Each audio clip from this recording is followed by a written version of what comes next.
Yeah, first title, first track on the album, All My Dreams, from Natural Rebel, was a recent song inspired by a Linn drum machine that I acquired.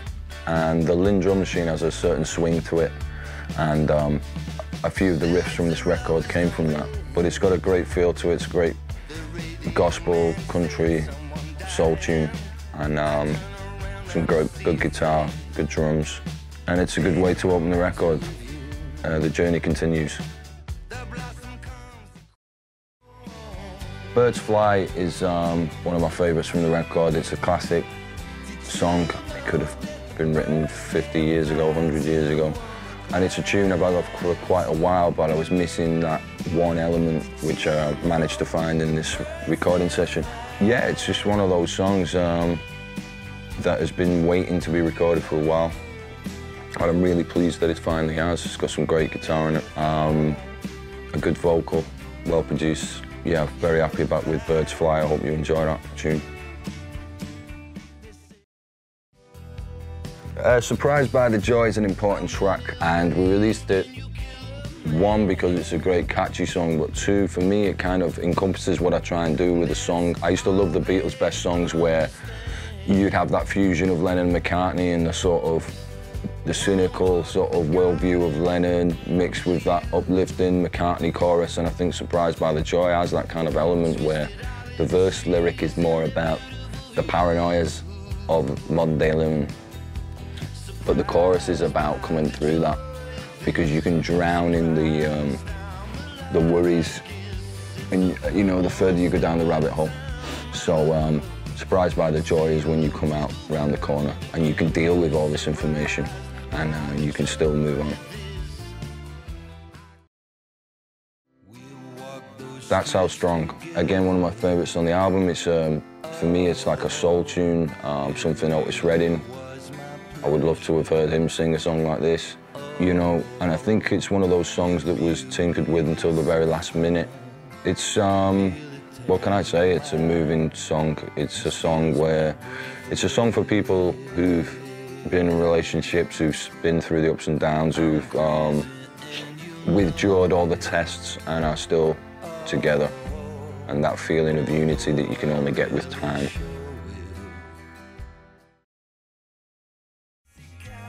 Born to be Strangers was another song that derived from the Linn drum and playing along to the Linn drum in my cellar with my Telecaster guitar. And you know, it's got a great swing to it. It's kind of a mixture of like an Al Green, Stonesy kind of song. Some incredible guitar in there from Steve Wyman, the guitarist I met when I recorded United Nations of Sound in 2008 in New York. And I think that's the quality of the record, is the playing without being muso is of a great standard. It's got a lot of soul in the playing. This record is, you know, has more kind of playing on it than the last. And Steve Wyman was important within that, because we've reached a point where unless the guitar's really doing something, it's not necessary. You know what I mean? The guitar's got to do something if you're going to play it. It's got to move you in some way. And it doesn't have to be intricate or muso. It just has to have soul.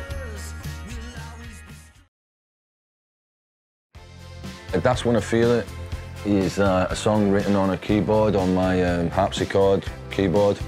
An uplifting tune, a tune really about this feeling I got when I toured in South America, around the world. I hadn't played for a number of years, but the feeling I got from the crowd gave me a new sense of purpose.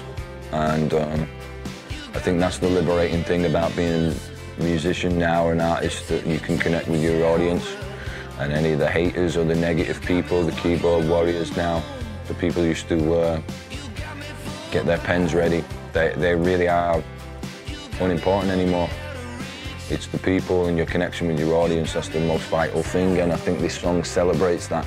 That's when I feel it, is when I'm on that stage, or, you know, if I'm in the studio. Music is that moment where it's the ultimate communication, and it's a celebration of that, I think.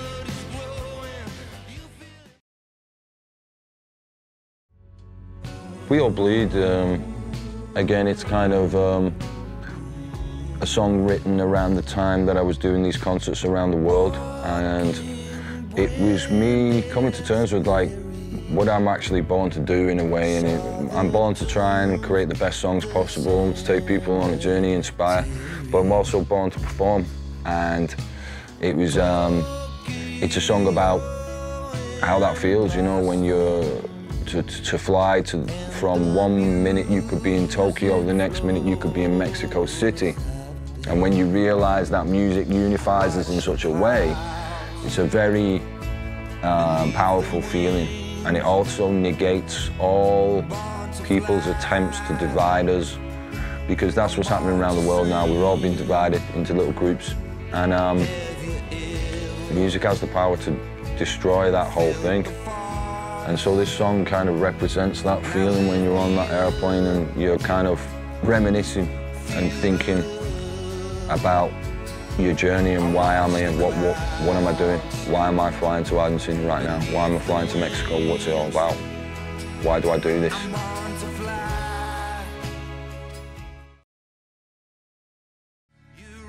Man in Motion, the phrase or the melody, the idea, the concept probably comes from the fact that I do like driving or being kinetic. I like movement, things changing.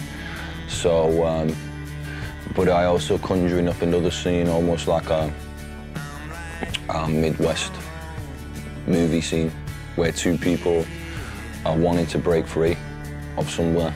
And I like that. I like the idea that you know, a vehicle, you can get in it and get away from something, dream about another place, you know. So Man in Motion, yeah, check it out. The outro is one of my favorite parts of the record, and great strings on it and good playing by everybody.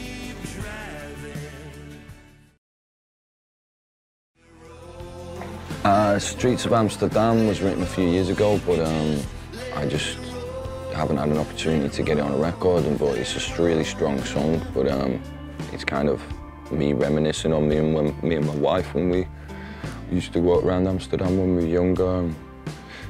I love the city, but it's also obviously a reflection on time and how that impacts on you physically and mentally, and how you are prepared to live that time with somebody else.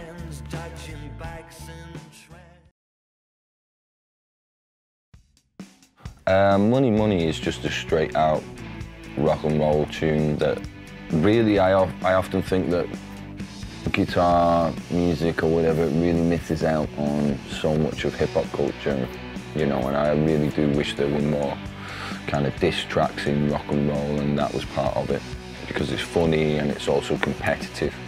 I'm laying down that there are a lot of fakes out there. There's a lot of people who take my piece of my pie. They take my radio time, they take my TV time, they take everything, they take the magazine time. And the reason they do that is because they are easily malleable individuals who will never say anything that potentially may enlighten an individual and make him an individual. So don't ever consider yourself in the same even genre as me. You're not even a music person. Move out of the way, because you're taking our time and our space, and there's a lot of young people who are coming through who, you know, take someone like me and people I like from the past. That's their influence and their blueprint. So over the next few years, things are going to change, so I'm just kind of like warning the industry that this fake shit's coming to an end, and people are hungering for stuff that has some kind of like, doesn't even have to mean anything, it just has to be good, and people believe in what they're doing, not be manufactured by the industry. So money's about that. Let's face it, it all goes down to that.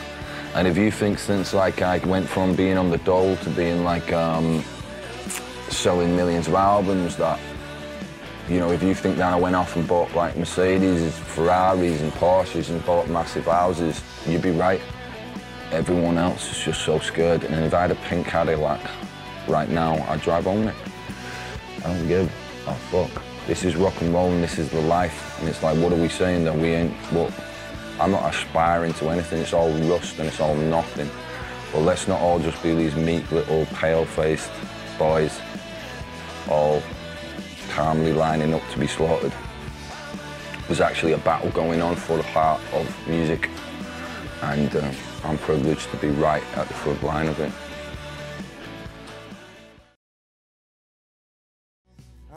Ultimately, Rare Vibration is a song, it is on the album. It shouldn't even be considered to be like a bonus track.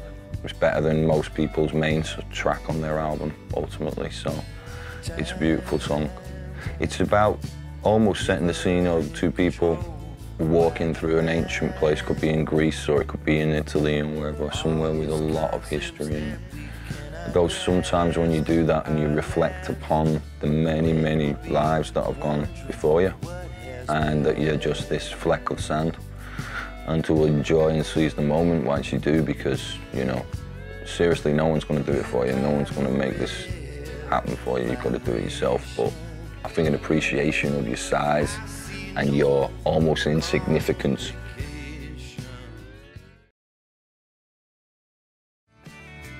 Gilded Halls, it's a very simple song. There isn't much on it, it's quite sparse. It's very catchy. It's a folk kind of tune. I think the line where it says, you know, it takes a strong man to learn. We've all got a hit list, a little wish list. We all have these negative thoughts about other people. I do myself. We all do. No one's perfect. But it takes a stronger person, obviously, to let it go.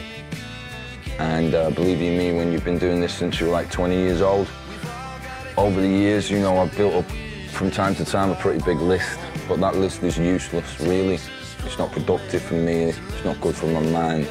Again, it's about learning to let things go, learning to understand that this is all part of this game.